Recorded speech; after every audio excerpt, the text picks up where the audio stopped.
Hi, I'm Ollie, a QA engineer at Improbable. Today I'm going to show you how to set up the Unreal Game Development Kit for SpatialOS, which is a multiplayer solution for building Unreal Engine games. We're at improbable.io, and the first thing we're going to do is jump into our documentation. That takes you to docs.improbable.io. From there we're going to jump to GDK for Unreal, Get Started, Introduction. From here, there are multiple avenues you can take. There is an example project where we launch a session-based first-person shooter. There is a multi-server shooter tutorial that shows you how to run a seamless game across multiple servers. And there is a porting guide, which is great if you have an existing Unreal game that you want to port to SpatialOS. Today, we're going to run through the FPS example game. To do that, first jump to Get Dependencies. This page contains links to all of our dependencies.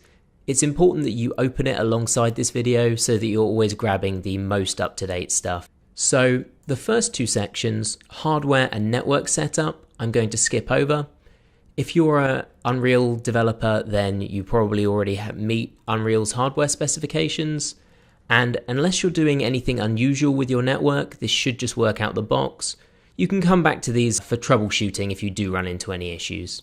So we're going to jump straight to step 3 and grab the software that we need to run the GDK. First of all, Git for Windows. We use Git to version control, and you can install it from gitforwindows.org. There are various settings and licenses, but you can just keep clicking next and install as default. Now that Git's installed, next we need to install SpatialOS itself. The components that this will actually install is the SpatialOS command line interface. This is where you can type the word spatial into your command line and interact with SpatialOS. It'll also install the SpatialOS launcher, which is used to download, launch, and share games. It's great for playtesting. We're also going to install some C++ redistributables that you need to run SpatialOS. So if you click that, it'll directly download the installer. The terms you accept here are the same terms that you accepted when you signed up for your SpatialOS account, and you can just install in the default location. Next up, we need to grab the direct end users runtimes for June 2010. This is the specific version recommended by Epic, the makers of the Unreal Engine. So if you click that link, it'll take you to this Microsoft download page. Hit download, opt out of setting Bing as your search engine, and hit continue. Once that's downloaded, open it up, accept the license. It will ask you where to put the extracted files. These are temporary, so I'm just going to stick them in my downloads. Now that that's extracted, I'm going to go to my downloads. Now you can see it's extracted all these cabinet files. The one you're actually looking for is dxsetup.exe. Double click that, accept another license agreement, and you can just keep hitting next through this installer until you're done. Now that that's installed, you can delete these files. You don't need them anymore. You can close this tab. Next up, we're going to grab Visual Studio. I recommend using 2017 as opposed to 2015. It's very important to install the items listed here. First of all, we're going to click through to 2017.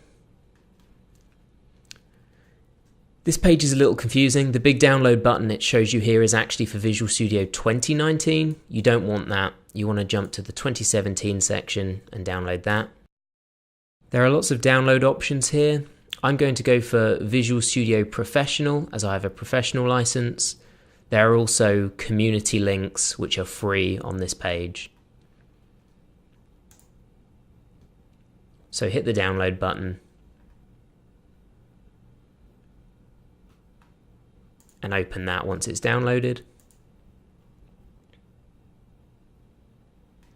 Because Visual Studio is such a complicated product, what you're actually installing here is Visual Studio Installer, which you'll then use to manage your Visual Studio installation and its various components. So continue through this.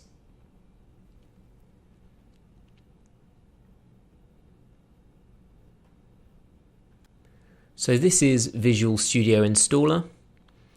I'm going to open it up side by side with the docs page that lists our install components. So first of all, we want Universal Windows Platform Development. You can see that here. We want .NET Desktop Development. And we want Desktop Development with C++. You can see as I click these, it's filling out components in my installation details. We also want Game Development with C++, which is here. And we want the Unreal Engine installer component, which is part of Game Development with C++. You can see that here. And you'll note that when I click it, it also adds the Windows 8.1 SDK, which is part of the Unreal Engine installer. So, with all of these components selected, we now click Install. This will take a while. So, Visual Studio is now installed. You can close it for now. And you can close Visual Studio Installer. So, with all of that installed, we're going to move on to the next step, get and build the GDK's Unreal Engine fork.